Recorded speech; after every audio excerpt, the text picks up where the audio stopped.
Mr. Bobi Wine, with all due respect I give you, between me and you know I have a very big secret. Nga tunajja ku bigambo kati byayogera Nero.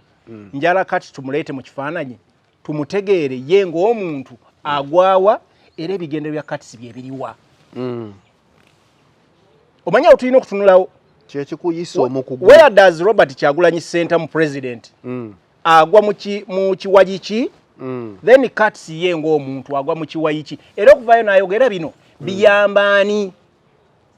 era baani abalowooza nti bajja kibenefitingamu. This could get me killed. But Bobi Wine, Kyagulanyi Center, between me and you, Uganda Police, Kabalagala. Now, I was a young boy, but I kept all those things. I still have them. If your boys bring back my family, my kids, and my HIV in the next campaign season, you know, get to them, I have nothing to lose. Let DJ Yangamba Katamba, you have nothing to lose. I'm as good as dead. Bobby, between me and you. Fenna tukimanyi of recent. Cats abadde alina bakuutira akadingidi. Era nga ye regime gye twogerako ffenna abakulembera eggwanga lino. Era nga Cats yayo akyogera kye n'agamba nze ku Museveni sivaako. N'akasente nkafuna mu State House. Era ng'ensonga zonna mwami Robert Kyagulanyi Center President zazze nga akulitisayizinga bannabitone. Umanyi Nero bannabitone batufuukidde ekizibu. Naddala kaseera kano kwe tulimu abantu ke bagamba nti eggwanga teritambula bulungi twetaaga okukyusaamu. The artists abaali badde bavaayo ne bawagira nnyo Robert Kyagulanyi Center oba Bobi Wine byayogera nga omu ku ba stakeholders ab'amaanyi mu industry eno. Ate nga abadde successful. Yes. Kye bakoze kuvaayo kumukuba na kulaga nti byayogera tebiriimu value.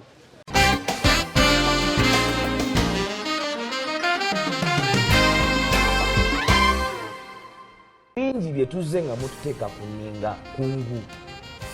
Mwatuteeka ku nninga wano ku Kisiyaga. Temukyayagala kukibuuza na kukigamba muntu yenna. Nga buli bwenzija wano ekibuuzo ekisookerwako wayiswa muwagi. Lindako kungu lindako twegayiridde. Tetupakuka. Tuli mwakireeta nga tekatodduka. Naye tulikaluka kawempe. Anti labye ndeeta nkuwa kyakulabirako. Nkuwa kyakulabirako kati olwalero Ekisiyaga kikakasiddwa mu Uganda yonna. Nti abakitunda, abakirengeza,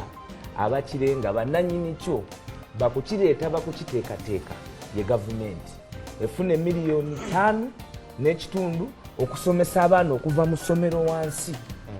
Anti nkulindako ebyo bya Trump efuna miliyoni nyabino odduka n'okudduka owagira Ekisiyaga. Leka nkinyonyole bannayuganda kubanga ebadde question y'amaanyi ku NBS ne Sanyuka oba Nuupu ya Kisiyaga. Efuna miliyoni 4 n'ekitundu ezo za kupromotinga babedi bwanika kusisada ku Donald Trump ate ulira akapya bafune miliyoni 42 ndikuza dola gwomanje kitegeza mu nsi yammwe buli miliyoni dola erimwe biliyoni 3 mwe miliyoni 7 miliyoni 3 mwe biliyoni 3 times 42 ofuna kumpi 15 biliyoni 15 gavumenti ya Yoweri Kaguta Museveni ebadde zifuna okukyusa bannayuganda ku social behavior. Ulindako tobera paradox maliriza yedakika yange esembayo. Ojjukira bulungi etteeka eryo mu biseera ebikadde liri baalireeta gavumenti negaano desayiningako. Ojjukira ne balitwala mu Supreme Court babanga abaliyisa naye nga bakimanyi terigenda kuwangaala. Baliyisa lirimu ensobi. Koramo teyawo. Era nga bakimanyi. Otegedde. Era wene kantu twebaza nnyo alwaniridde eddembe. Atona agenze mu kooti. Kati ezo zonna zibagundi eziteekebwawo nti bwe munaakikola muti tujja kugenda wali tulwanyise tukikube kirage nti tekiriiwo. Mutulekerewo escape route. Ebisiyaziga byafandikira dda masomero mugundi masomero mu sports mu biruto mumanyi yali mu vira 10 years plus emabega giringa mu 50 about 20 something naye bwe tuba tubyogerako abantu babyogerako ng'ebize emyaka ebiri emabega nti Nuupu ye yabirese nti Nuupu yakoze ki ye yabirese awe wali obuzibu akantu ako kategeera nkategedde kati obadde ogezaako tegeeza nti we boogera leero even before Bobi Wine nga tannajja mu politics ebintu ebyo byaliwo ng'era biri nga twogera ku basumba abakanyasizza abaana bakabanyasizza abaana ffe ng'Abaganda nga bakabasanya owulira nga tuboogerako nti webali abaana nga beekubira endulu mu makyaki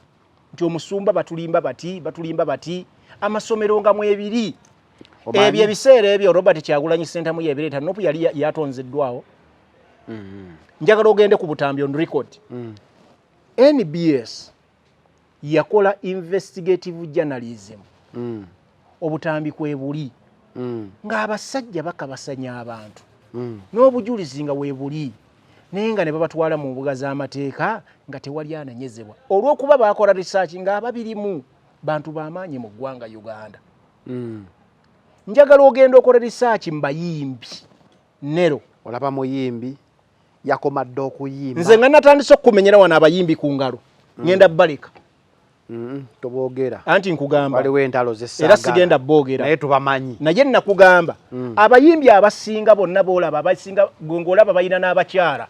ewaka balina abaami abasinga bali mu kuba NUP ojagala ogibuliza mu ttaka babinya bibiri ekigambo binya bibiri okimanyi nkiwulidde leero mukama wange yisa kikubuulire yisa binya bibiri bakola bibiri batambula emabega ne mu maaso otegedde babinya bibiri kanyowo kutuzzi era nnywawo kubanga binya bibiri yisa kamulina ebigambo babinya biki babinya bibiri batambula ebyoyogedde nawa emabega ne mu maaso batambulayo otegedde era wano bw'obasanga bakugamba ffe twawasizza abakyala tugenda mu maaso naye nga maama even the behind it works.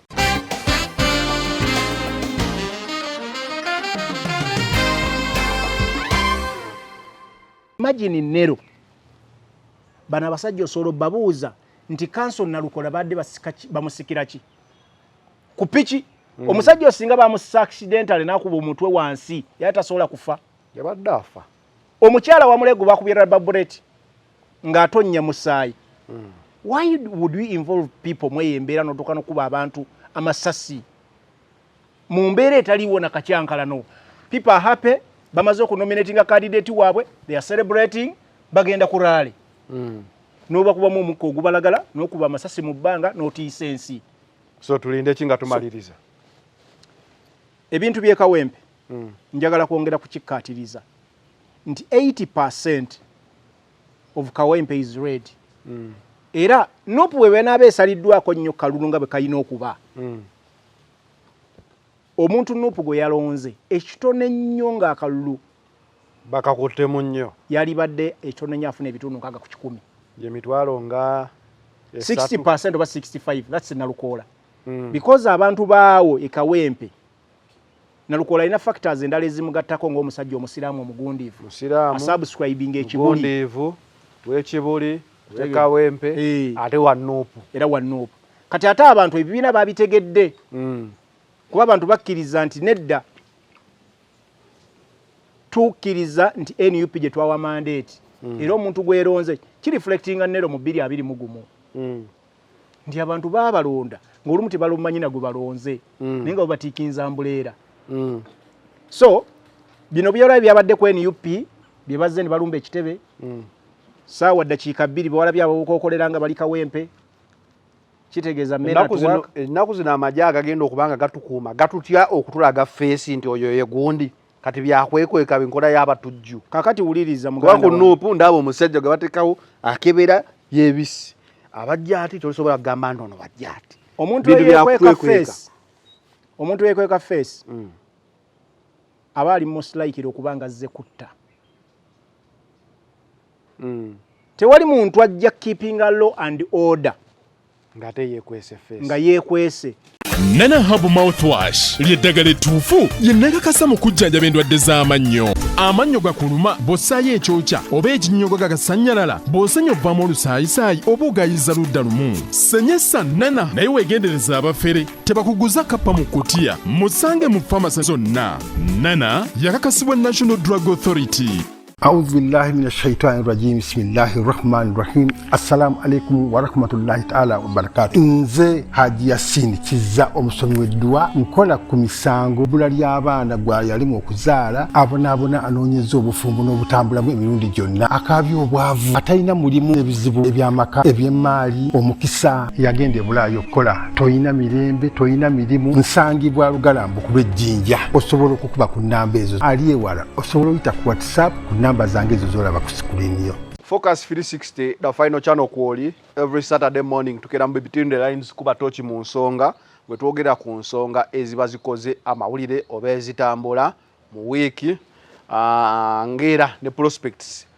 waje zinaggwera oba gye tubeera nga tukubirayo ko highlights between the lines kuba tochi mu nsonga. Nine Munnamasaka Farouk Ali esawa yonna ekisiibo kitandika oba kirabika kyatandise n'okutandika kyatandise oba kitandika tekinaba kitandika Sande subira nga lumu. Okay. Soko obuze kuba kulaba ku da final channel tulabe. Abatulaba mu Nabuddu Farouk Ali yenze ntuuse ku the final channel Focus 360 tuongera okugatta ettaffaali ku ggwanga nga bwe twogera bulijjo. Bwe nzija sibanzeko okugattako ettaffaali. Ne muganda nange Zane newankubadde owa moderator ababulimu wakati tugattako babiri kubanga omu tasobola ate kukola yekka.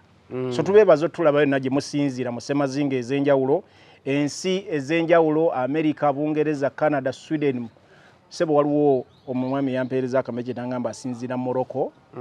mwami Isima yakuweereza ka message ki send wave ka message ka hai message akategeeza nti atulaba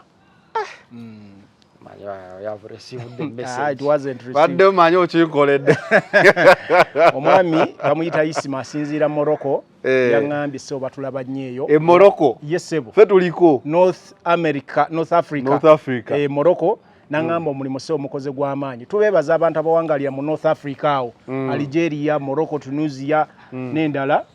mwebale nnyo mwebalire ddala nsonga tukyazikakkalabya yatumirako omwami Kakembo Yahaya mu Manchester abantu bonna abasuubira nti muzze mubbibwa ku byettaka n'okuzimba property ekipya kijja mangu ddala ku the final channel Focus 360 ab'e Masaka mbatumirako Nabuddu tukyaliwo wano ekyaddo n'ensonga tuzitematema. Okay. Muzee Kagato mulabaawo kulamusizza ogenda kujja azze alabe ku nsonga azalawerula tematema ensonga naye alina zalina okuntemeratemeramu. Amina. Naye engeri gya Zereeti agira akwatiriramu tokuba kibooko okolindeko sokolinde Mzee Kagato wooli kale woba wooli katutandike kale wendi mukulu sebo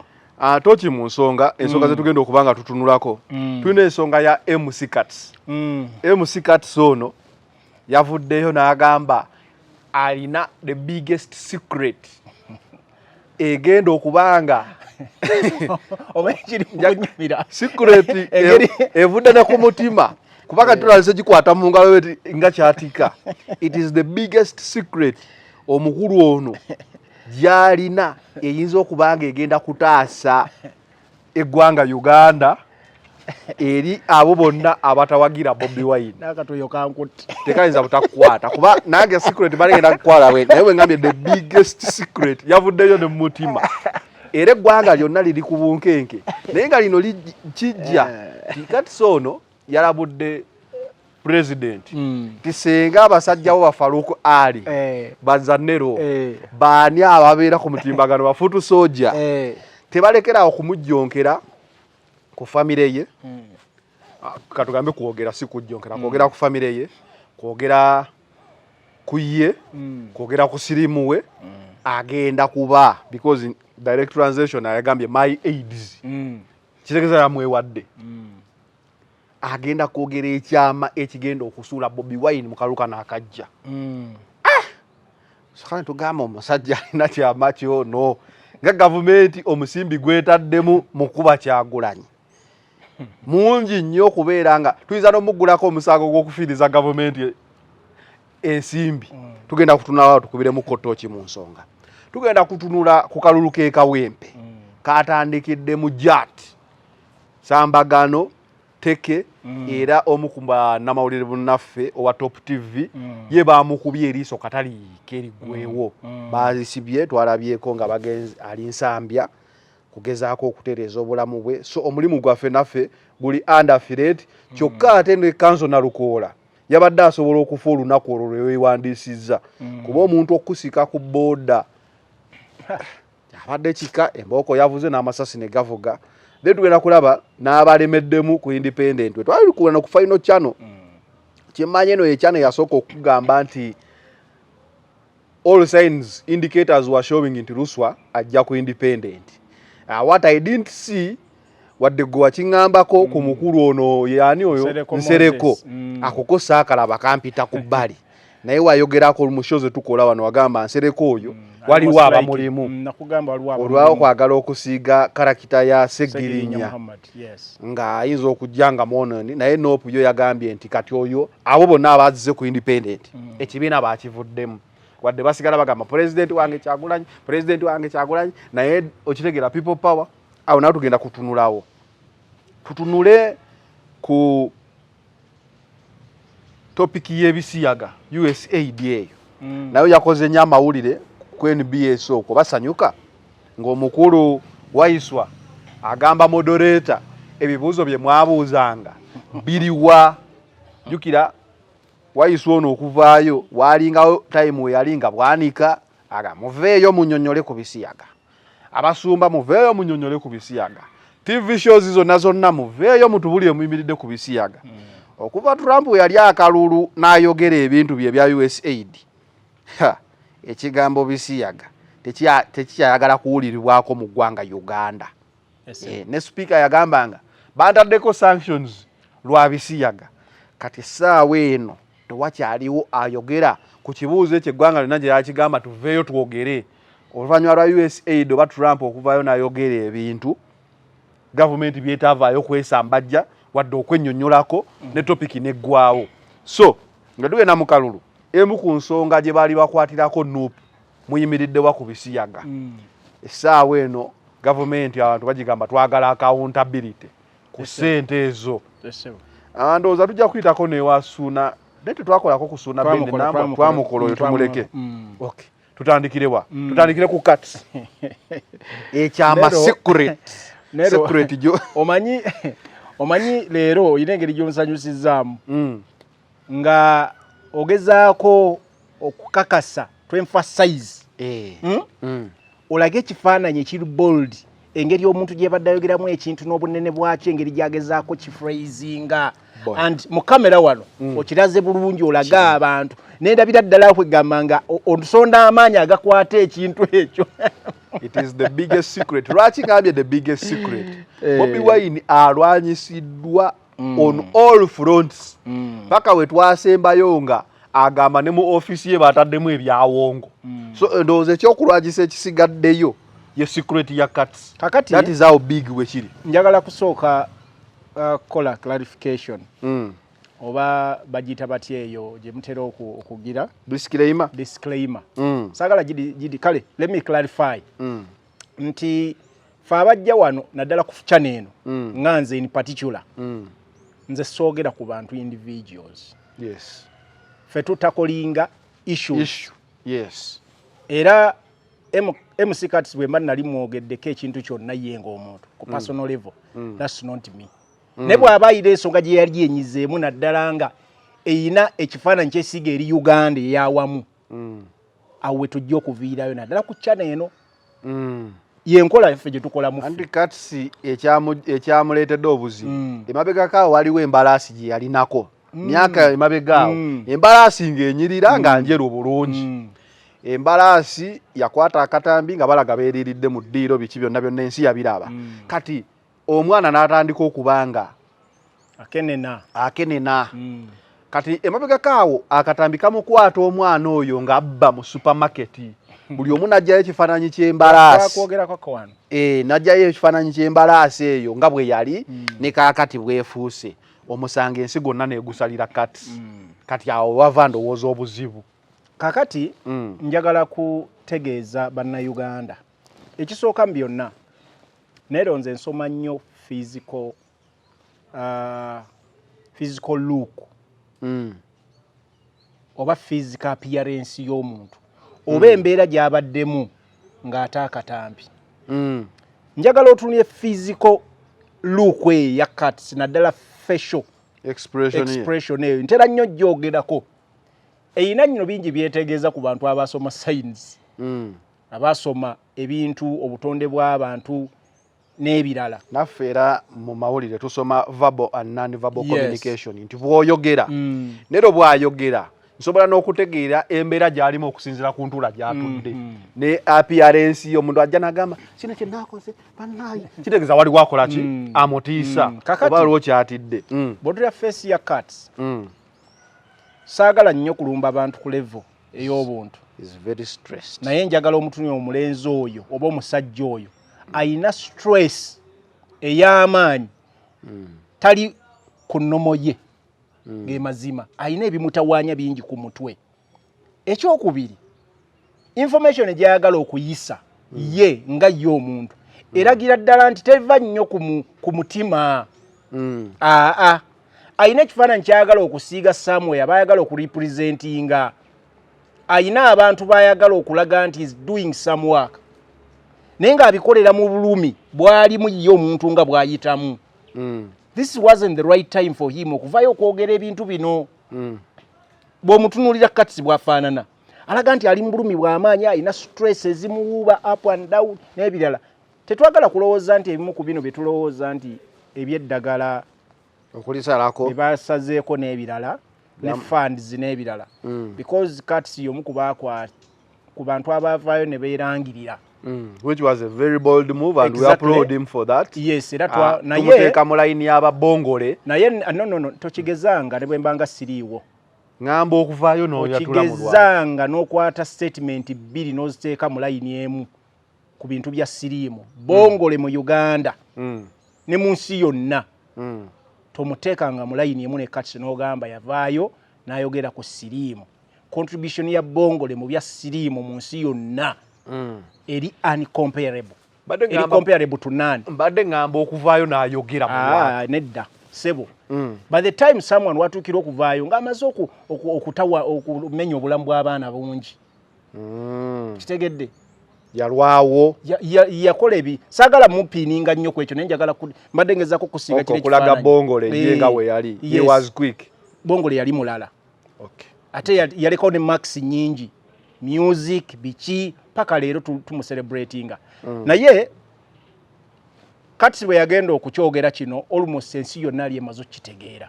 Ate n'engeri gye yakyogeramu was looking more at a financial gain than exactly. Okay, now I understand. Kubanga bagezaako n'omugamba like he was even forced. Nga bamugamba yogera kino ffe tufune engeri gye tukuyambamu. Okay, yalinga ali ku ddiiru. Era yavaayo n'ayomba mbu yayogera awo ne bamutwala president naye n'atafuna kuyambibwa, so it was more financial for him than bongole yavaayo okutaasa. Dala omuntu okufa kutaasa ku bantu abalala. Nzikiriza mukama wange. Kitegedde. Sikyogeranga era sirikiddamu. Okigeza bantu tebasobola ne bwe mbanga siriiwo. N'obanga toliiwo. Ne bwe mbanga Isa yaliwo. Kabasaka leero nga mukambwe. Nedda siri mukambwe naye njagala abantu abakoze ebintu eby'amaanyi tetubakkakkanya tekubateeka ku level z'abalala. True. So Katsi ye ng'omuntu ebintu ebyo Katsi byayogera nga tunnajja ku bigambo Katsi byayogera Nero njala Katsi tumuleete mu kifaananyi tumutegeere ye ng'omuntu agwawa era ebigendero bya Katsi bye biriwa. Omanya otulina okutunulawo kyekikuyisa omukugwa. Where does Robert Kyagulanyi Center mu president agwa mu kiwayi ki? Then Katsi ye ng'omuntu agwa mu kiwayi ki? Era okuvaayo n'ayogera bino biyambaani era baani abalowooza nti bajja kibenefitingamu. Ffenna tukimanyi of recent Katsi abadde ayina baakuutira akadingidi era nga ye regime gye twogerako ffenna abakulembera eggwanga lino era nga Katsi yayo akyogera kye n'agamba nze ku Museveni sivaako n'akasente nkafuna mu State House era ng'ensonga zonna mwami Robert Kyagulanyi Ssentamu President zazze ng'akuritisayizinga bannabitone omanyi nero bannabitone batufuukidde ekizibu naddala kaseera kano kwe tulimu abantu kwe bagamba nti eggwanga teritambula bulungi twetaaga okukyusaamu the artists abaali badde bavaayo ne bawagira nnyo Robert Kyagulanyi Ssentamu oba Bobi Wine byayogera nga omu ku ba stakeholders ab'amaanyi mu industry eno ate nga abadde successful yes kye bakoze kuvaayo kumukuba nakulaga nti byayogera tebiriimu value naye nga bannayuganda bagamba nedda ono byayogera bye bituufu naye nga imagine abogamba nti bituufu ate si ba artists naye nga ba artists abaali badde bakiraba bo bagamba ffe kasita tulya kuba Katsi ono yavaayo n'agamba how do you call us beggars anti kyembadde ndiko time weyitawo ate yali abawa n'agamba I'm tired of you beggars okitegedde kubanga wakati NUP oba mwami Kyagulanyi ng'ayina ekifaananyi kyasiga ekya Kenzo ne kampu ye Katsi yavaayo n'alifeeninga eririsa mu ssuzi okwagala okufiirawo era n'akuba NUP bubi nnyo ne mwami Kyagulanyi particular ako nako tokeerabira njagala tugende nga tuzimba obujulizi obulabe paka butuukidde olwaleero njagala ombuulireko olunaku lwonna Katsi azze yeekwata ku bisubi waliwo olunaku lwe yagamba n'avaayo ndowooza nga eri akasente tebakyamuwa bulungi n'agamba of all people abali awo mmwe temumanyi gye nvudde ne Robert Kyagulanyi Ssentamu obwa Bobi Wine abasinga abamuli ku lusegere mumanyi nnyo n'obasinga n'atandika n'okuta ebifaananyi ng'ali ye ne mwami Kyagulanyi bijjukira ebifaananyi bya saturating ng'alina ekifaananyi kyagala okusiiga n'ekifaananyi ekyo saawa ezo nga tekikyakola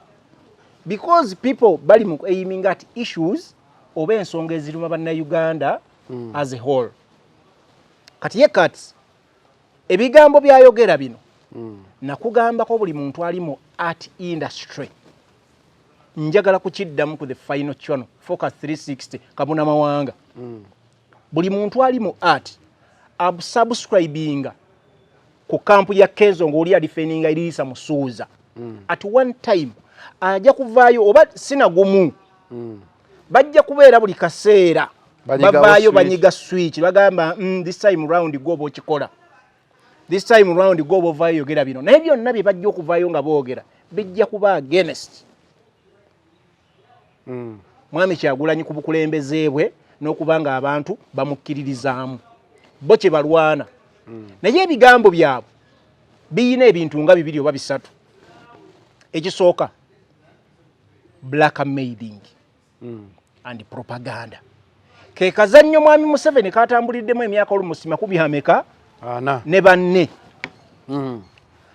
njagala otunulira abaana abo bonna ne bano banne obasaagala kwogerako waliwo atambuza propaganda w'akatambi k'omuwala oli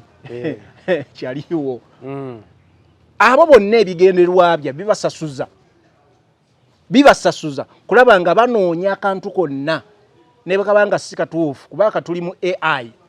muntu asobola okugattirira amaloboozi n'ebigambo na biki n'abaako kyafulumya ensi emukkiririzeemu era bali abasasula bajja mulaba ng'ali at work ng'ali creative era bajja musiima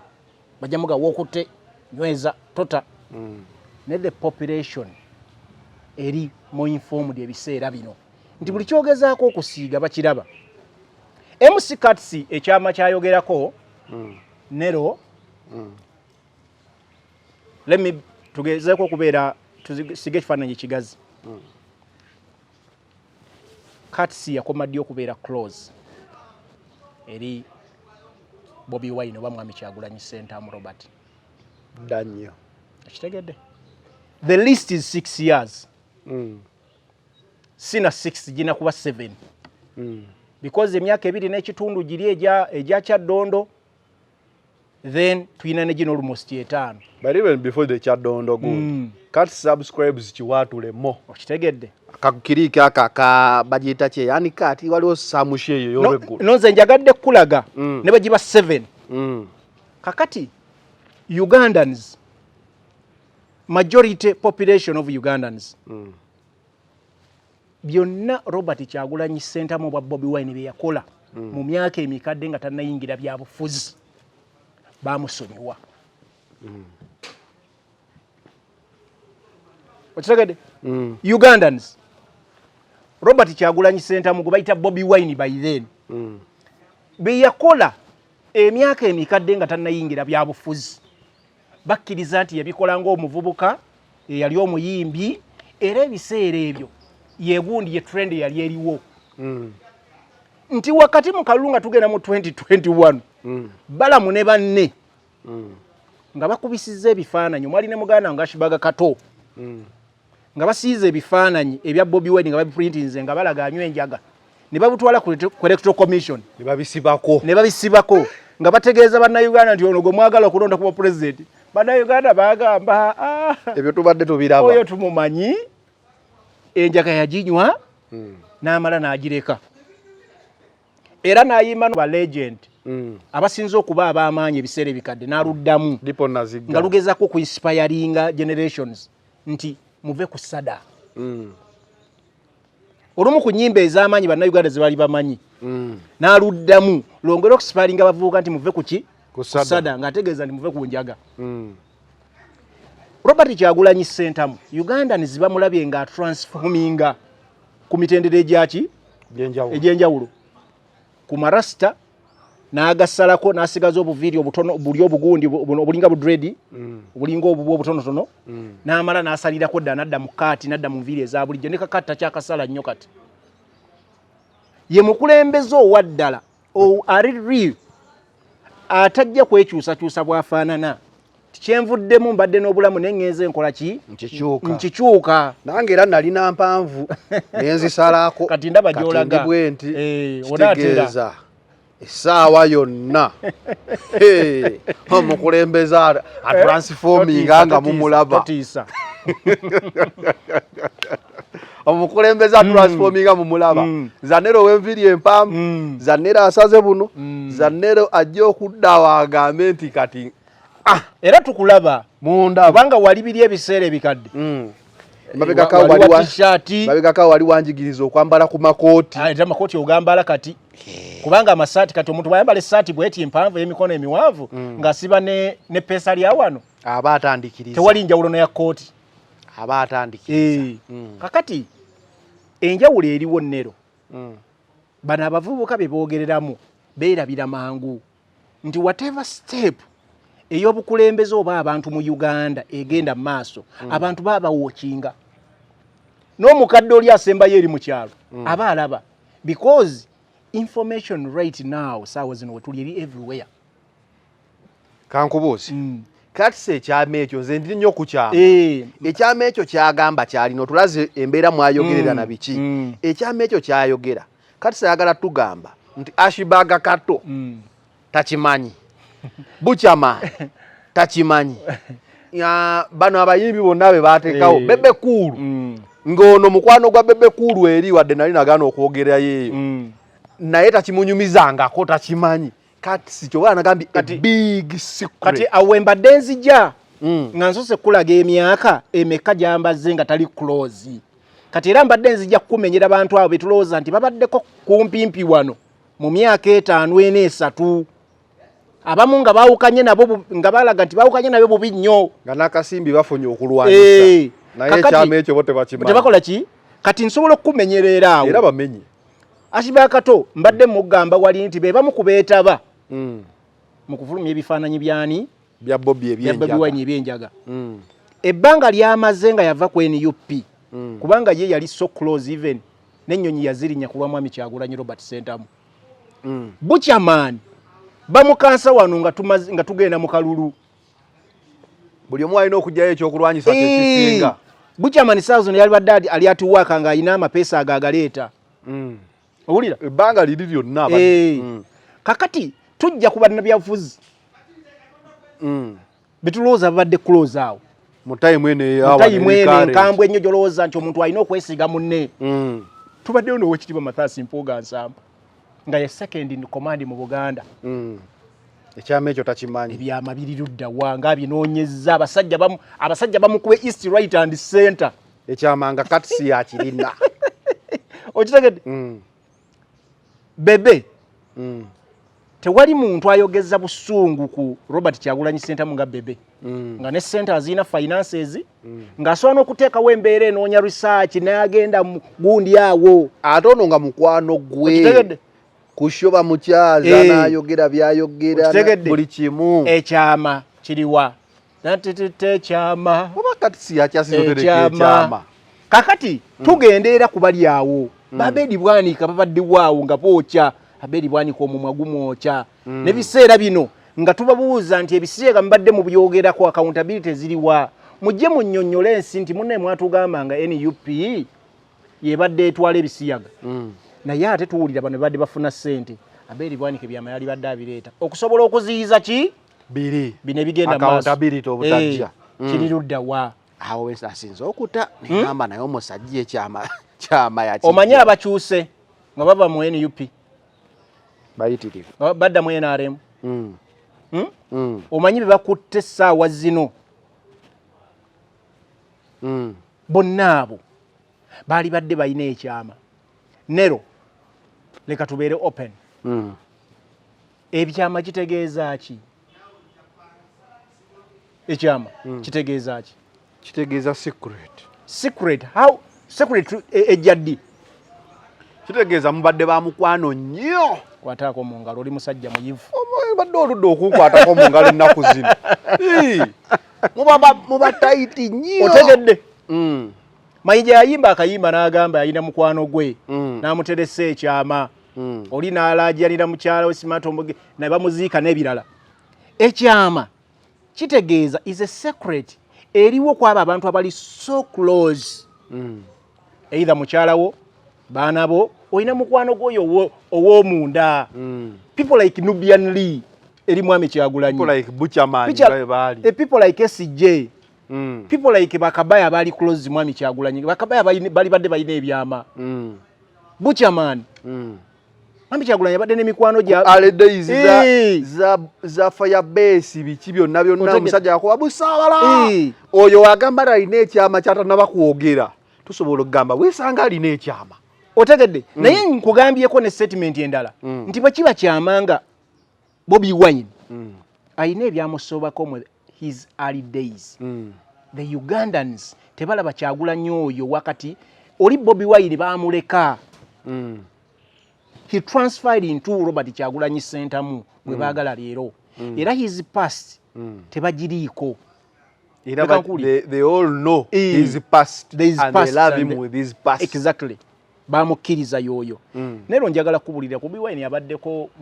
mu scandals wano ezitambuzibwa ba propaganda and regime apologists waliwo omwana oyo bali bagamba muno yazaala UK nzikira scandals za DNA ozijjukira omwana bamuleeta mu maka babi n'amwagala nnyo n'amulabirira DNA ezagenda okufuluma nga ziprovinga Bobi Wine is not the biological father kitegedde ne bazikola ki bazitambuza nnyo nero okuba nti abantu bagunjufu Bobi Wine ne family ye bakkakkana kubanga Bobi Wine bwe yali badde yazaala omwana ebbali Bobi Wine musajja muganda fa abasajja abaganda sibo ne bwe yali badde yazaala omwana ebbali kiryoke wano ani atazadde ebbali tubanoonye banani atazadde ebbali tubanoonye abo edeka nero nze sirina kyama abakulembeze abali buizano balaba babakubyemu tocho manya abaana be bayina tumanya abaana be bayina tukireke na bulesi abamu tubasanga busanze n'ogamba oyo mwala baleke mwala wa gundi mwala wa gundi olaba amaanyi gayina tabani wa gundi olaba amaanyi gayina ago asubscribinga ku family eno family eno eri mbuyinza abakulembeze wana basinga kakati oli okuzaala ebbali musajja omufirika ate omuganda tegubangako musango nero Robert Kyagulanyi Ssentamu ku pressure gyatadde ku gavumenti eno n'otuuka n'okulaba nga abasajja bajja ku kitebe n'obusungu omuntu n'atuuka n'okukuba ekisenge n'akimenyaamenya obusungu bw'ayina bwongera okulaga nti ebintu ebyali badde bikola Robert Kyagulanyi Ssentamu singa bibaddewo ebiri singa buli nnaku bikeera ku trendinga okitegedde so kati sitalina kyama kati situbali tusaba abeere n'ekyama kye kuba n'okubeera kuloozi kwa Bobi Wine nti mukwano gwe tetukulaba okusinga bali kyovera nkubuuzizza ekyama kyekiriwa what is the secret and who can be trusted by the secret. Mpoza atugambe aina obuntu bw'amanyi naye nga si kyama. Kale ne waba alina ekyama tusaba Katsi ayogere ekyama. Kubanga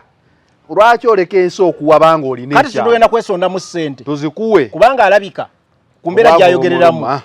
gy'ayogereramu ali depressed anoonyayo kasente tujja kasonda ffe ab'enkyukakyuka. Era yayogedde n'agamba nga basaze ku ssente za USAID yakubyeko mu Uganda chaos oba mu AIDS biki ne bamugamba mwafudde. Abadde alinayo kafandi ndowooza ka facilitation. Katsi ali mu kutya nti olw'Amerika okutusalako obuyambi essaawa yonna yandifa oba ka projekiti ke kayinza obutayitamu ak'okulwanyisa siriimu. Jukira siriimu ono yafuuka business one way or another nga we bagambye we nabadde mugera ku Bongole kuba yavaayo awo n'acomplaining nti nze mwanzijayo n'enjogera naye ate temwampa funding biki kitegeeza yali agenze mu business yaki ya AIDS wesanga funding weesalibwa naye ekyo njagala ogamba Katsi ffenna abana Uganda we are either infected or affected by AIDS. Kizibu okunoonya ano mu Uganda family etaliimu mulwadde oba etafiirwangamu. Affected nti oyinza okuba oli taatawo maamawo mugandawo n'abalekera burden eyo. Infected waliwo abalwadde nga bo bali infected. So in Uganda I can say maybe 70% we are either affected 85%. Fabava mu buddu folaba fa abantu baffe bafa siriimu eyo bendo lyebudulaka ebijja ne tubirabako abantu baffe bafa siriimu oli nno omuzibu eyasooka ng'omuntu abanga gubayiridde evvu so Katsi mu byokulwala obulwadde si yasoose otegedde ate tetumukudaalira because omusajja yenna ajjamu empale nga tagenda kunaaba because there are so many ababadde affected abadde infected. Yes. Naye nga si kusiima kwabwe. You be there nero oyina patanawo guli trustworthy yo patana n'agenda n'atyo n'akombooza ebirwadde n'abikuleetera kisoboka. Kitegedde it's either way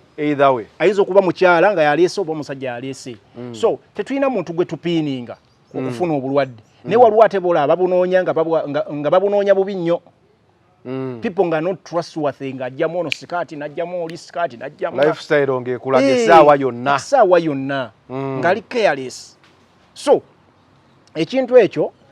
nze Katsi njagala asigale nnyo ku bulamu bwe asigale nnyo ku bulamu bwe asigale nnyo ku bafandazi be asobole okulaba nga amaintaininga obulamu n'abo abakoseddwa mu layini ye. Fenna tukoseddwa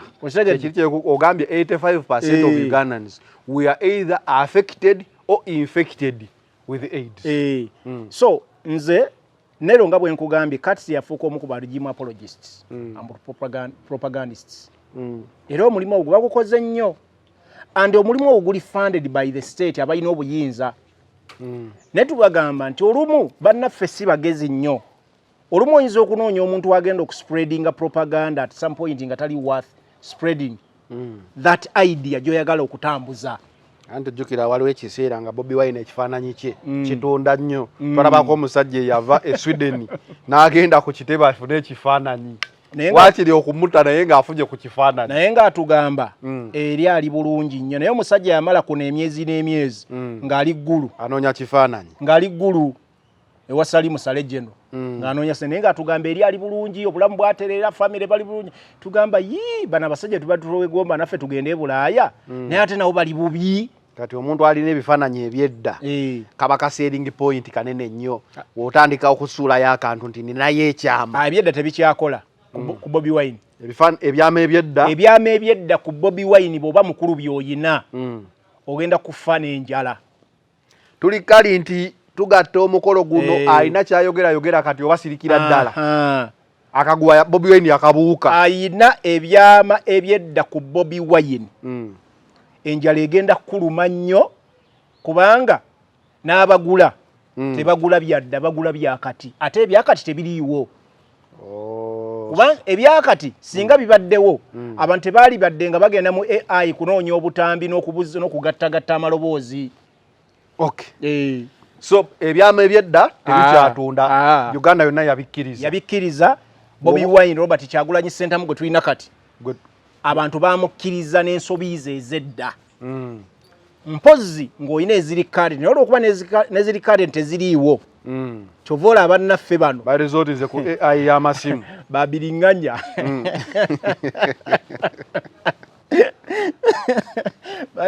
bannaffe babiriŋŋanya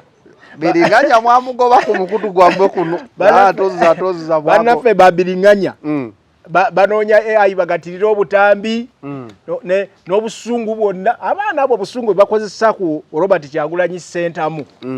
singa babuziza ne bafuna amaanyi ag'amaanyi ne banoonya obulamu oba ne bajja ne batwegattako tufune eddoboozi eryamu erikyusa eggwanga lino kubanga nabo bazadde abaana bajja kuba goyiza okufuna miliyoni 10 naye miliyoni 10 munna ez'ofunye oba ozimbye ennyumba oba okoze tezijja kuwangala paka ku baana kubanga sisitemu tefevaringa bulamu bw'okutambula. Okay. Nga tuli ku byama ebya leero nja kukubira akatambika nga kungu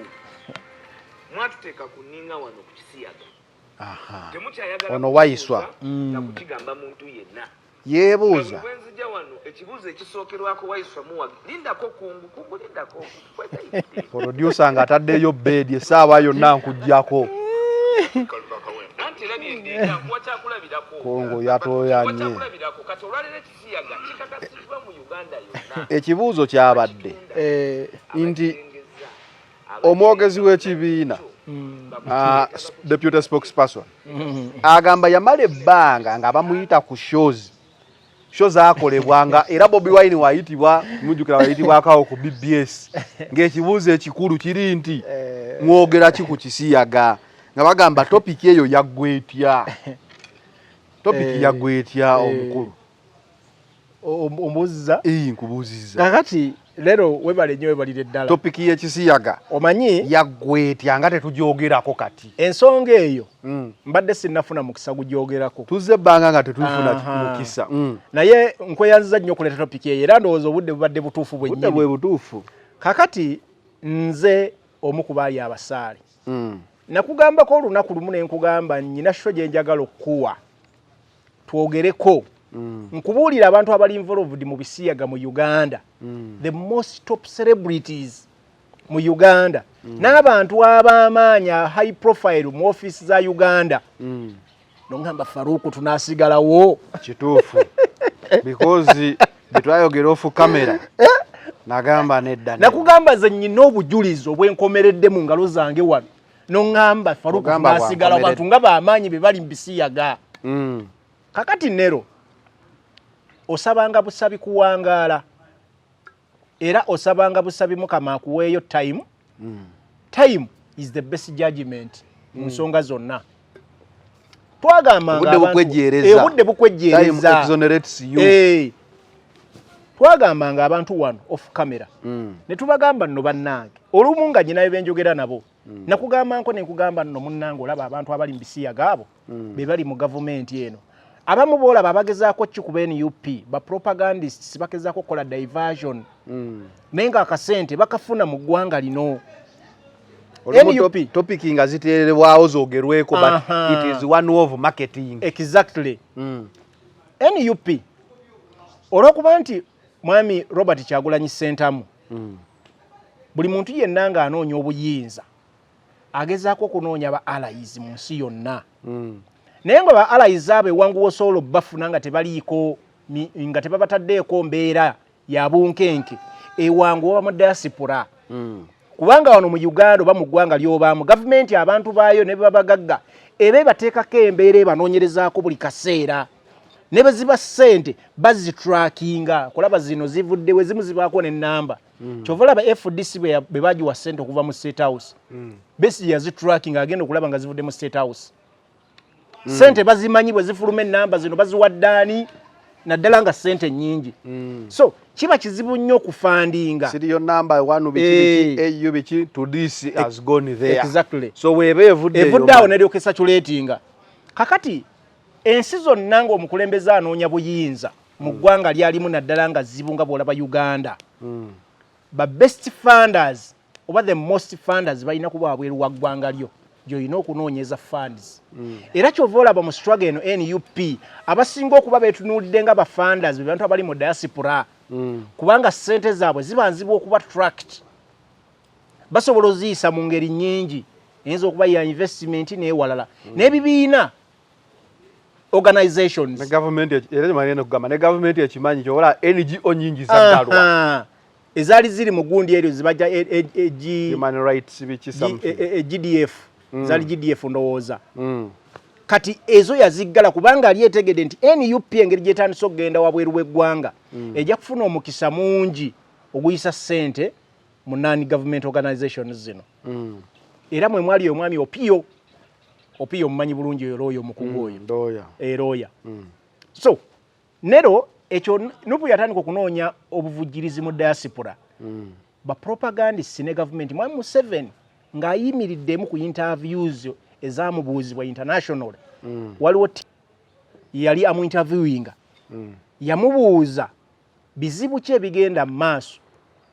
n'obunkenke obuliwo ku bannabyabufuzi naddala Robert Kyagulanyi Ssentamu. N'agamba the problem with NUP Robert Kyagulanyi Ssentamu bataataaganya eggwanga lyaffe nga ssente bazijja mu wabweru w'eggwanga ate nga ziva mu basiyags. Ne bamugamba naye that's not the issue. The issue people ba complaininga baagala services waaki ebyobufuzi mbikutte bubi abantu mubakuba bubi n'ebirala. N'agamba ekyo teyakiddamu. Point yagenda nnyo ku bisiyaga bannaffe gye bajja ssente. Nero amawanga agali mu Bulaaya ne mu America tewali ggwanga li supportinga individual okusinga gavumenti. America government zikolagana ne governments. Government zikola na ba individuals. Okujjako nga boyinza okugamba nti president ku individual level nti tugeze nti oba Barack Obama oba Trump mukwano gwa Kyagulanyi naye si ku mbeera era ey'obukulembeze asobola okugamba nangamba nyinayo kampani yange nyinayo ssente bwe tusobola okukolagana. Era bakugamba kale let's donate to a political party, let's donate to an NGO. Si mu government individual asobola okudonatinga to political party but governments work with the governments. Kakati bwetosobola gavumenti eggwanga lya America livujjirira NUP tekisoboka. They are individuals abasobola okugenda ne basaka ssente oba mu bitongole ebirala then NUP nefunamu ssente zisobola okulaninga ng'abasumba embalawe batwalayo church ezizaabwe church funded by so exactly. So government ya America kibadde on record kubanga ebyo ebisiyaga gavumenti ya America yali yabikkiriza ng'abantu bayina Democrats baali babyaprovinga ng'abantu bayina eddembe lyabwe okuexercisinga bo nga bagamba kya butonde era nga bagamba equity for all. Era ssente nga zijja mawanga gano naddala ge balowooza agakyakula kubanga ffeno bakkiriza nti obuwangwa bwaffe tebubikkiririzaamu naye nga bali sure nti ate mu Africa eno olw'okuba obwavu bwe tuyina basobola okufacilitatinga ssente zo ne kipiikinga mangu naddala mu bavubuka. Lifestyle change. Obusawo buno obusala bukolosi olaba muyimbi kwambala bintu bitategerekeka. Omuwala ayambadde shati duresi ate duresi ate omusajja ayambadde empale ze tutategeera sikati empale ng'egira bweti zisikati mpale n'ogamba kiki tuliko balina gundi ba designers abasinga okuba abamanyi mu nsi yonna basupportinga emirimu gy'aba seers. Era bannanyini baaza abasinga era bamu nabo ba seers. Companies ezisinga okuba ez'amaanyi mu nsi yonna nero ziri part of ba seers. Ogeze n'oyogera ku kintu ekyo kuba designer. Wano Uganda waliwo designer sebo akola showcase ukinula ba company nga zi Heineken zisiroko netugamba kati gwono yazijja wa ina maanyi kyago tesobola kusuppose alika mupiira mu Uganda wuliriza nero ziri ku Champions League naye wano ziri ku muntu atadde akantu mugundi nero mu boutique tewali wonasanga funds ku big brand nga teyina interest y'amaanyi. The whites tebasobola kusponsoringa kintu kyonna nga tekiina mukululo gwakyo. Njagala ogende sijja kunokolayo masomero naye waliwo big brand z'amasomero nga gali mu church under the church influence g'amaanyi nnyo mu Uganda wano ne church emu kusinga okubeeza amaanyi eri awo ku Bombo Road owulira church eyo erina amasomero all over Uganda naye omukuba board of directors uliriza bana gwe waje totuleka tukireke omukuba tugende nnyo ku report uliriza ebigambo omukuba board of directors mukulembeze bino nabirinda kubanga obudde bwe buno mukulembeze omukuba board of directors mukulembeze tukireka yomukuba member ba first family tukireka mukulembeze naye nga beegazanya mulimu abaana baffe babakoze ebintu abamu abaana batuuka n'okugenda ku church emu ne bagamba ffe batusodomizinga tubiwuliddemu nnyo abasumba wali obawulidde ono wealopa eno ono wagamba ono wagamba ono waga bebe bya season bwe bagamba nti bamuleeta mu kkooti emisango gyawulirwa gyo gyaliyo emisango gyaliyo nga balina obujulizi weebali nga bali mu pampazi kkooti erabika ekyaziwadde obudde nero tonyumya mu Uganda omuntu alina ssente nga waliwo abalina influence mu kintu ekyo nga balina obuyinza nze kye nazuula gwe bagamba alya n'abamugamba balina obudde bwe balwanamu era we nalaba kano akantu ka USAID nga kafulumye ne mmanya nti ebanga firimu nti katugenda kola kuba baateekako ne ssente za promotion one way of promoting wayiriza ow'amaanyi akyogerweko ono alopa ono saba accountability these people the churches ever since USAID we yafulumye ebintu ebyo tewakyaliwo awayirizani tewakyaliwo alopaani byaggwa debate ya anti nero uliriza biva mu churches nebijja mu masomero ewali abaana baffe baganda baffe aboluganda bakone awo wetufune obuzibu ffe nga abantu kinnoomu because ziri sente zenkugambe zibafulumye ezinfluencinga ezipromotinga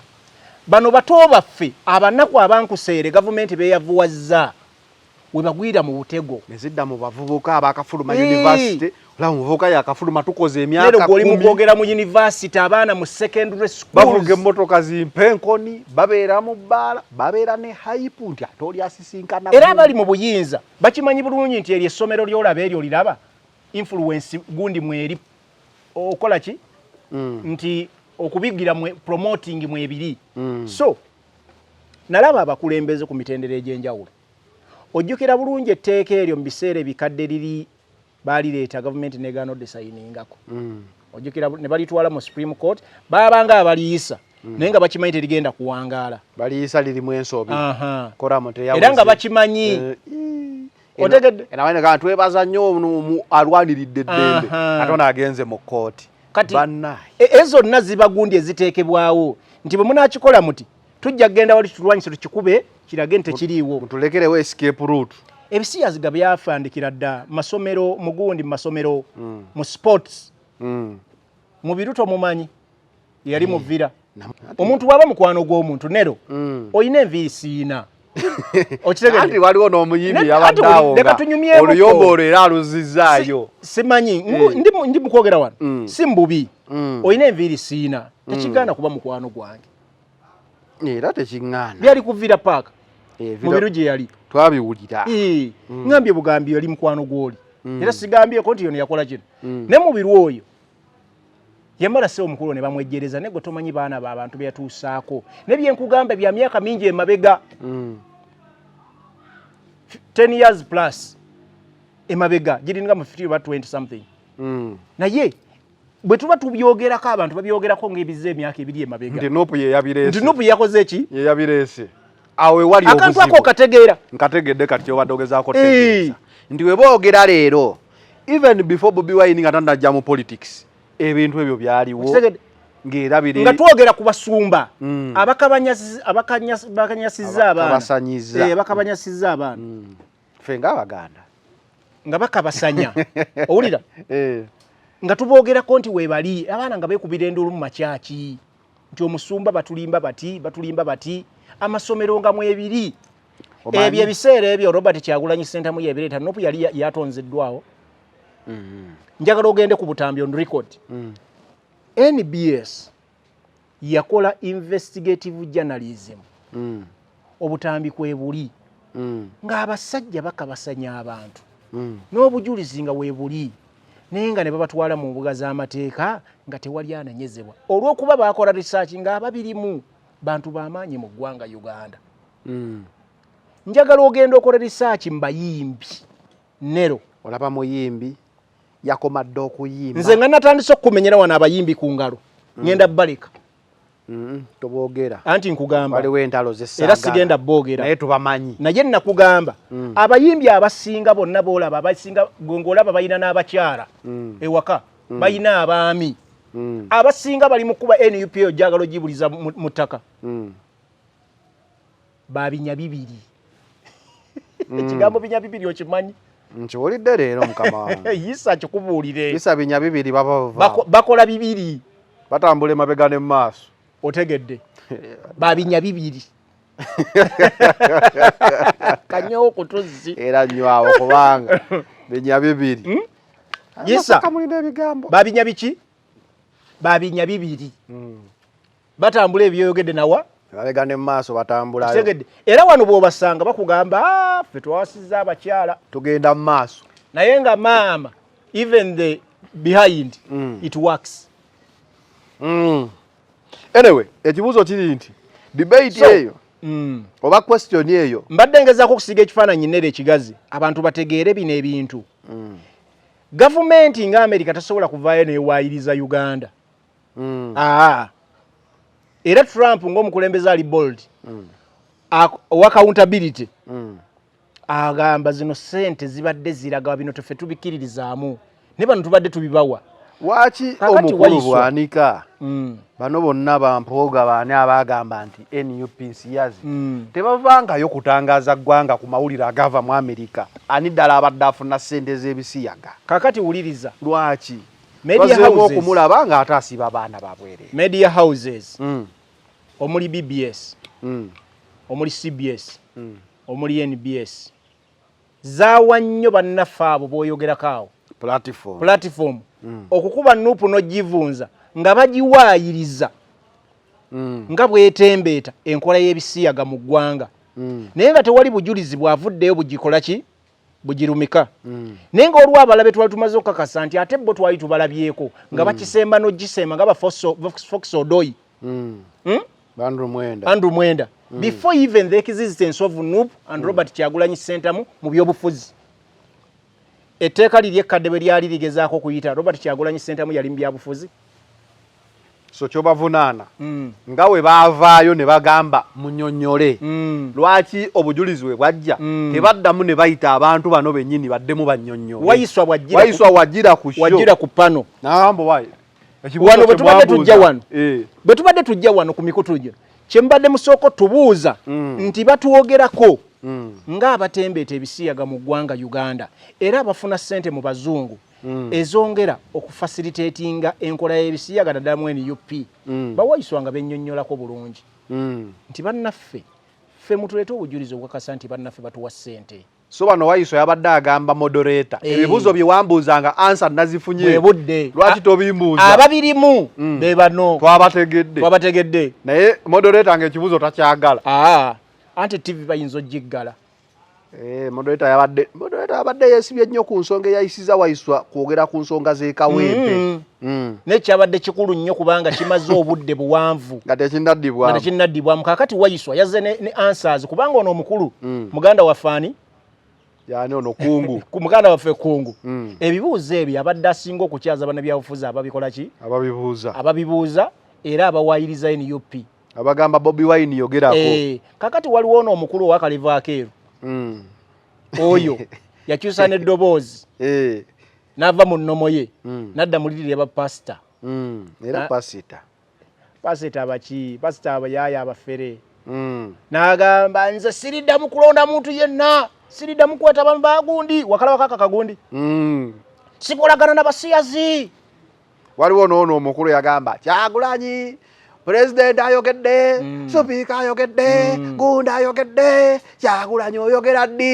ddi kakati obudde bw'okwogera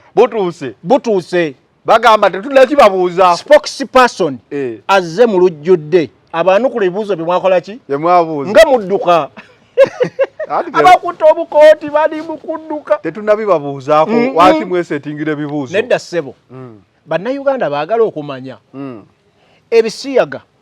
oba ebisiyaga bembadde mwogera ku NUP ebibuuzo byatuuse time ansa zazze ekibuuzo mukikomyewo oba temusobola kikomyewo katubaddemu ansa bamaze ne bazifuna kyasigalawo unanswered tuli mu kukola batuwadde pamphlet batuwadde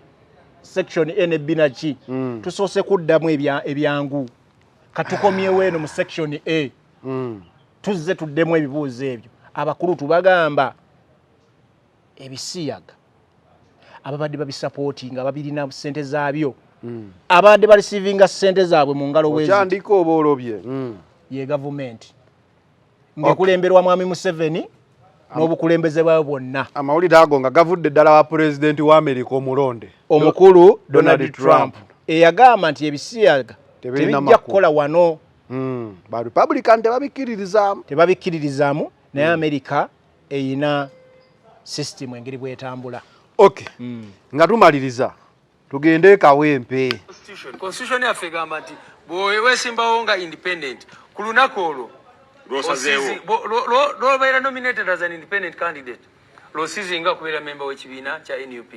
era kati wenjogerera abo beyogeddeko si bamemba ba NUP oba decision yaabwe balina right mu mateeka g'eggwanga okugenda ne beesimbawo naye kati wenjogerera ku ssaawa zino tebakyali bamemba ba NUP era toddangamu kuba addressing nga bamemba ba NUP kubanga kati akalulu ke Kawempe nomination zaawedde ndowooza essaawa yonna bagenda kukola road map campaign zitandike twalabye omukulu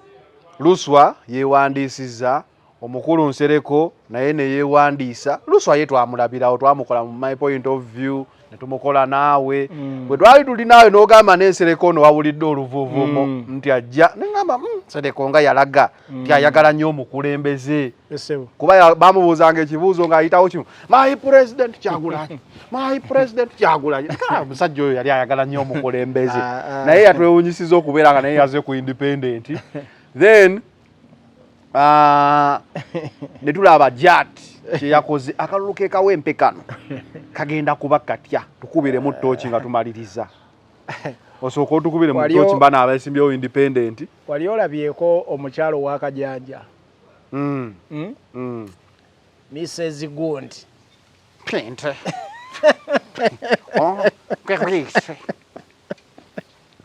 lero jakozira ku programu eno Miss Pinte yaddawa yeko akajanja gwe nalindabye Omu-Indonesia nso Omu-Indonesia mbuuza nzise baby oba mire ku maluso mwebale kutulaba naye baby angambye sisa naye namukasa yakuba Omu-Indonesia ndikimwogerako obulamu bwonna nti namukasa yakuba Omu-Indonesia kakati nero buli woba ne munno naye ng'ayagala nnyo okutegeeza abantu nga bwe muli mu kikolwa omanya waliwo red flags ezirina ensonga lwaki munnaffe ono ayagala okutegeeza nnyo ensi kubanga relationship yabayaki yababiri naye bw'olaba omukyala ng'ayagala nnyo okutegeeza ensi nga bwe muli mu mukwano mu ddakiika 2 simanya mukyala simanya alabika musomesa alina engeri gy'abaza obudde ojjukira abatikya abajjanga ku maafi nga lesoni erotandika neyeeyisaho ku ddinisa omukyala bw'ayagala okukakasa ensi nti gwe mwami we nga bwe tubali twogera ku Mu-Indonesia oyo buli kaseera Mrs. Who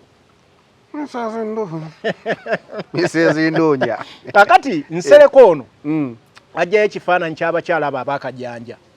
muzze mu nomination okulondako anaakira banne okufuna okukiikirira ekibiina ky'ebyobufuzi okugenda okukiikirira abantu mu parliament waliwo emiterera gye baali bayitamu si gwe kutandika kugira simanya my president nkwagala nnyo era nze biki ebyali birina ekifaananyi kye byagala okusiiga nti nedda mukulu togwanidde era NUP omukulembeze gwenoonya si oyo NUP yali eronda omukulembeze asobola okuddamu ebibuuzo biri bye baabayisaamu ebya debate n'ebirala byonna n'ebirala si bino ebyokwemoola n'okukola comedy mu maaso g'abajjajezi okujja mu kalulu n'esimbawo kitegeeza ki kakati yamuli emabega oba nero akalulu ke Kawempe nakugamba egenda kuba determining factor egenda kusiiga ekifaananyi akalulu ka 2026 bakagenda okufaanana. Era nenkugamba NRM ejja kuluma n'ogwengulu. Ebimu ku bigendera by'ensonga zino z'olaba ezigenda mu maaso kwongera kunafuya bannansi. Babalage nti akalulu tekakyasobola kuba determining factor ereeta abakulembeze be mwagala. Akalulu kano NRM egenda kujja n'ag'omu buto. Era eyagala kumala bannansi maanyi nti 2026 munaamwetabamu temujja kufuna results ze mwagala. Etegeeza akalulu kano tukagenda kalabanga akeekayunga. Most likely. Owangule polling station zonna omulangiriza je yevunike wati alangirira agende. Era nga enize mu Uganda. Ke kaseera naye je yagombuto. Owulira? The protest vote gye boogerako ye 2026 it has to start now. Tandikira Kawempe. It has to start now. Because webanga Kawempe NRM teweza na 10% mu buwagizi. NRM dejja ne bawangula kakalulu ako ne katwala lw'amaanyi. Muba mutemina kye mugenda gamba banna Uganda nti tweta mukaluka 2026. Because Buganda Central is red. NRM ngaire ne candidates babiri omuli yafunye flag n'omukyalo oli omulala walabye eyaze ne tractor. No yanti yo yafuna flag. Yoyo Farida Nambi muwala wa Haji Kigongo. Naye ate oli omulala amusinga amaanyi atafuna flag munaye Kawempe. Amusinga amaanyi wa independent. So kikulaga kinero bwabanga omukulu ono AKA Muhammad nga ayina abakyamutaddemu amaanyi nga bw'ogalaba nga Nalukola yatuuse okukwatibwa omusajja. Omanyi nero wano waliwo ebintu byenjagala okubuulira obitegeere bulungi. Bannaffe balina ekintu kye bagezaako okukola okwagala okujungulula n'okuwebuula abakulembeze. Omusajja ku level ya kanso nga Nalukola bw'oba osobola omukwata n'omusika empale na almost natuuka n'okuyita obwereere. Naye ng'agenda kukiikirira abantu mu parliament. Eya Uganda amasiga asatu agasinga eggwanga kulitambulira agasalawo eggwanga lino kulitambulira Nero ng'omusika ku piki ng'omukwata ng'ekiyenje. Council is a high profile council. Abaddewo emyaka mingi. Kakodyo kakutiisa abantu abalina mwensa okujja mu bintu bino ebyobufuzi. Nero bw'obanga oyo mubaka agenda kwesimbawo Council Nalukola nga bamukwata ku piki ng'ekiyenje. What about gwe civilian atayina na kyali? Kyenkugamba. These are fear factors ezigezaako okuteekebwawo. Otegedde? So kino ekifaananyi kye njagala okukulaga ekyekawempe nti ebigendererwa baagala kukola nga bwolaba tuzze tukola ku bwa pulezidenti nakubuulirako. Naye nkugamba abamu bajja mu kalulu nga balina ebigendererwa. Abamu babaleese kunafuya bitundu bimu, abamu babaleese kuba ne character ez'enjawulo nga bwolaba Katumba oyi abantu balowooze nti nono alina influence mu bavubuka. Nsereko style. Kati Nsereko bamuleese alina ekifaananyi kya Seggirinya. Ye character ya Seggirinya entuufu bwe yali efaanana. N'ebimu byatali agezaako byekoza. Kuba yadduse. Kaziruke mama wanzizo okuzijjako nomination zange mama nze nfudde. Okitegedde? Agezaako byekoza abantu batunedde bagamba kati bana abatuuse wano mu kwagala okubba akalulu. Bagambe naye abantu balonze Nsereko era bajja basobola muwa obululu. Bosobola okugamba nti bujja muswaza. Naye nga obululu bagamba nti bujja muswaza. Buva kuki? Kunalukola. Buva kunalukola kubanga bano betwogerako bonna bagaba subscribinga ku NUP. NUP ebeganye lwatu eteeka lyali nti oyo yenna ajja neesimbawo independent aba amaze okuva mu kibiina. Kakati Secretary General akugamba twabyogerako bulungi bwe bagenda wali mu kusunsulamu ebyali mu indoor babagamba nti buli muntu eyesimbawo eze wano competing ku card toyina kwesimba ku independent. Era ebintu ebyali open. Kakati gwogamba otyo osigala otya ng'okyatendereza nti Bobi Wine ye president wange nga ate ovudde ku mateeka ekibiina ge kakola ki kyegagoberera. So ekiri ekawempe njagala kwongera kutegeeza bannayuganda kyekisiiga ekifaananyi akalulu ke tugendamu aka 2026 bagenda okufaanana. Nero Jat gye walabye sajja abakuba abo bakomando bakuba owulira ssebo bakubye munnamawulire n'essaawa eyo bakomando bw'oba nnero osobola okukuba munnamawulire kweyo embeera waliwo omusajja abadde ali mu kuŋŋamba nti tebalina nnyo kye baakoze nnyo kyamaanyi ne mugamba tuleete omwana wo naye nti bagenda kumujjanjaba n'ebirala ne mugamba tuleete naawe omwana wo bamukube tumujjanjabemukko tumugbe eriiso tubakuba amaaso tubatwale nawo tubajjanjabe bamugambye yamenyese amagumba gaano gonna olaye bwe kifaanana omuntu asobola n'okuwona n'atafa naye nga takyasobola kutunula mu kamera jjukira munnamawulire ng'omusana gukulumya omutwe you can get effects after eziri beyond ebweru naye ebyobululu bino byolabye twogerako bituta obulamu bw'abantu bangi abamu tuboogerako bwogezi kati ng'ashirafu alina mu America omuntu bagusiba Senteza yafa Rita yafa Kawuma yafa kakati abantu batuuka nga bakyabizanyira mwene embeera imagine nero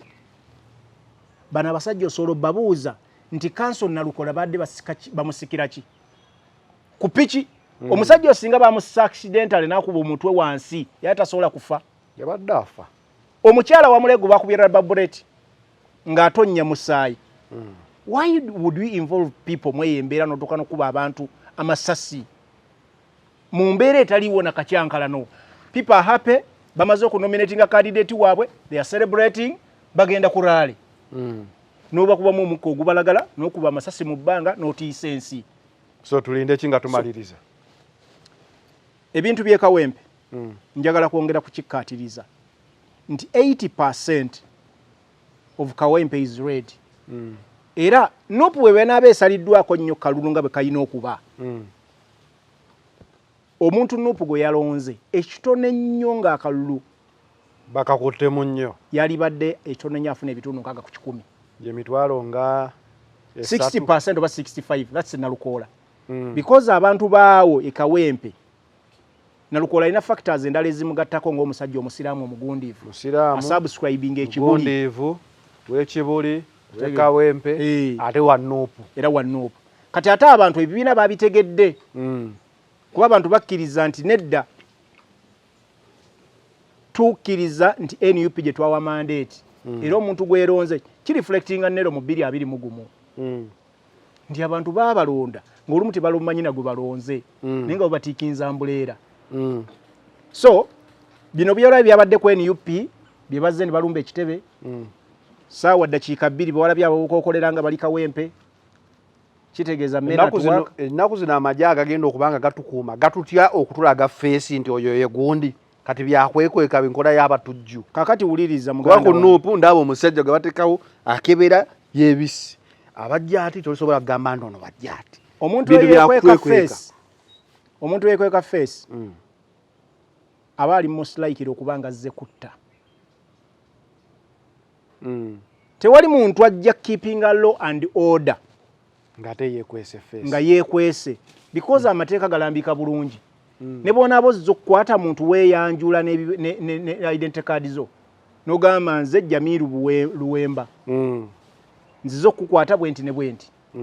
okitegedde nawe n'omanya kutte n'amanya n'ogalabako kubanga constitution eyogera bulungi saawa zino ti omuntu wajja okukwata poliisi n'ebitongole ebikuuma ddembe babiwa ne option y'amanya ti omuntu wajja okukwata nga n'erinnya lyo lirabako ne bano bannaffe bajja feesi mbikke n'ebyambalo tekuli manya olumu n'emmotoka zibajja okukwatiramu za bulijjo nga teziriiko na number plates baziggyeko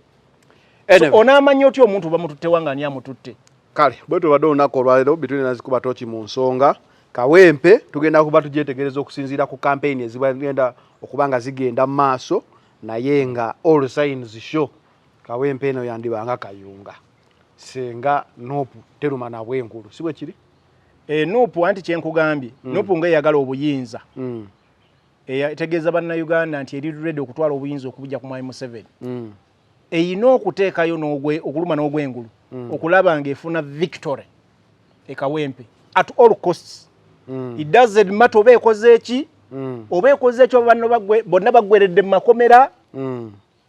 because nga bwe ntera okugamba okutwala obuyinza si kulowooza nti bulinga obugenda okuba bwera ku silver plate no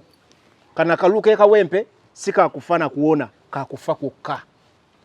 we out